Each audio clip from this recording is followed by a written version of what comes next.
Hello. So Leanne Yolberg and I have found a way to create the check sheet that we originally had, where it originally had every single student, and every student would just go to the sheet and check off.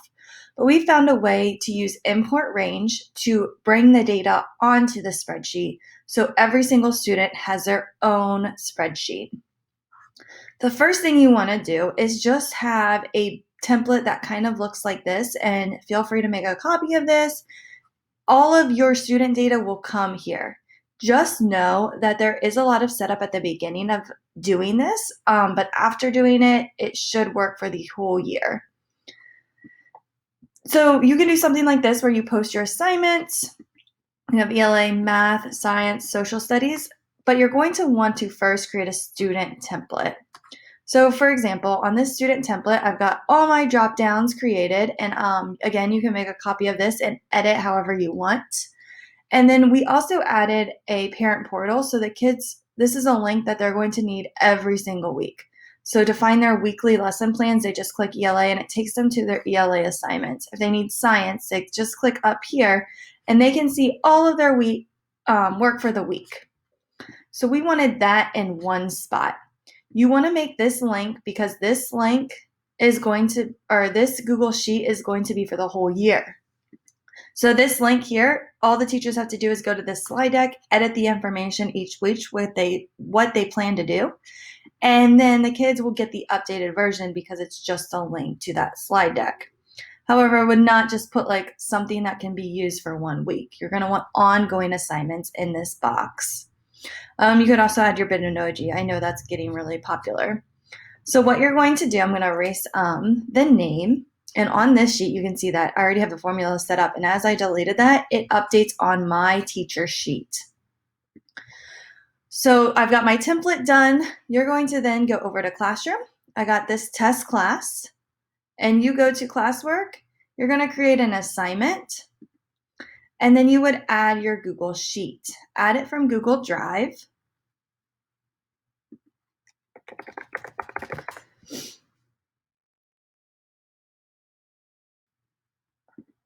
And then once you have it, insert, and you're going to want to make sure this is make a copy for each student. Okay, I might do test, team respect, assign it. Every student's going to get a copy of this Google Sheet. Reminder that you cannot make updates after you push it out. So make sure your template is all good. I'm going to go to this assignment because I've already have an example with a student. And I've already assigned it to Amy Palmer. I can click on this list, but I cannot do anything from this view. So what I'm going to do is I'm going to go back to Classroom, go to the class and go to Classwork, and I'm going to go to the Class Drive folder. This is where I'm going to get access to all of the links that I have posted in Classroom or made a copy for every student. So I'm going to go to the assignment. It's work checklist. And every single student will pop up in this folder. I only have one student in my class. So then I would go ahead and click on Amy's document, and this is going to open up. I'm going to go ahead and type in Amy's name, and you'll just tell your students, go ahead and type your name in. And then here you can see that Amy can change her colors as she wants. And then on the teacher side, I can begin to see that things are popping up. Okay, so in order to get this data to come in, you're going to go here and write equals import range,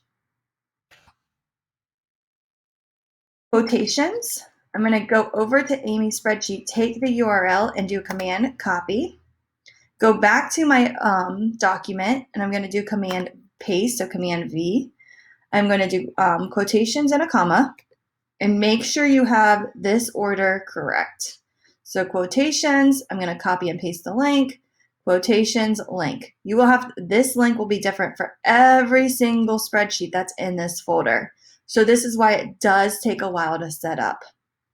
Okay, once I have that done, I am then going to then go ahead and add another quotations, and I'm going to do A. So I'm in row A. I want this row, so I'm going to do A4. 2, so you're going to do a colon, and I want to go all the way to U. So I'm going to do A4 to A to U4, and then I'm going to do quotations again, enter, give it a second, and Amy's data's right there, okay? I'm going to go ahead and do this one too from my template just to do it again. Equals, import range,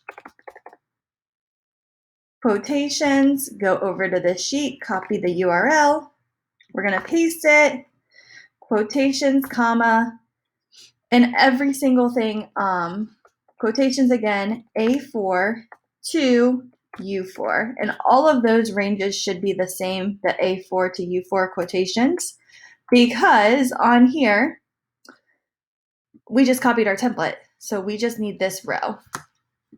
I can go again here, and I can say that, okay, this person, the name, I need them to add their name, so they would just type in, let's do Stephanie. Let's do I need help. Let's go back to my sheet, give it a second. Sometimes the kids have to get out of that box, so remind them to click out. You can see that my name updated. And my stuff is slowly coming over. So just know it might take a little bit for your information to come over. Okay, on this sheet, you can see that the working is not colored, but on here, it is a blue. So in order to set up that, I already set it up for these 3 colors. You just go ahead and you click up here in the middle between 1A or 1 and A. So right here, and it highlights the whole sheet. Once you have the whole sheet highlighted, you're then going to go into Format, Conditional Formatting. And right here, you can see that I made a mistake. So what I'm going to do is I'm going to hit delete, add another rule, text contains, and whenever it contains working, whenever they see working, it's going to turn that blue color. Okay, and you can see I have A1, so the beginning of the sheet, all the way to the end of the sheet. So that's why I like to click up there, because it grabs those numbers. You can, again, type them in, but I would rather just do that. So now when the student deletes their work, it's going to update on my sheet. So one suggestion, you cannot make a copy of this because it has formulas. One suggestion would be to print it or to go ahead and take a screenshot of all your work. Another idea is to file, print, and then you're going to go to current sheet, next. You have all your data, and when you print, instead of actually printing it, just save it as a PDF, and then you'll be able to have all your data for the entire year, okay? So it does delete as students delete it. So make sure you try to either take a screenshot or do save it as a PDF. Then once Monday comes and we have new assignments, Amy will need to go to her sheet, and you just need to train your students, and she will delete all of her row data. I highly suggest you making this like A1, A2, or 1, 2, 3, or A, B, C. That way you don't have to change the assignments. However, you could have your students edit up here to change their assignments if you wanted to get into that practice. It's all about how you run your classroom and your routines. And then you can see everything has updated. So I'm going to go ahead and delete on here my name, and it's going to update on my sheet. And that is it. Again, it is a lot of setup, but once you have it set up, you can quickly see the data, and it will help you a ton.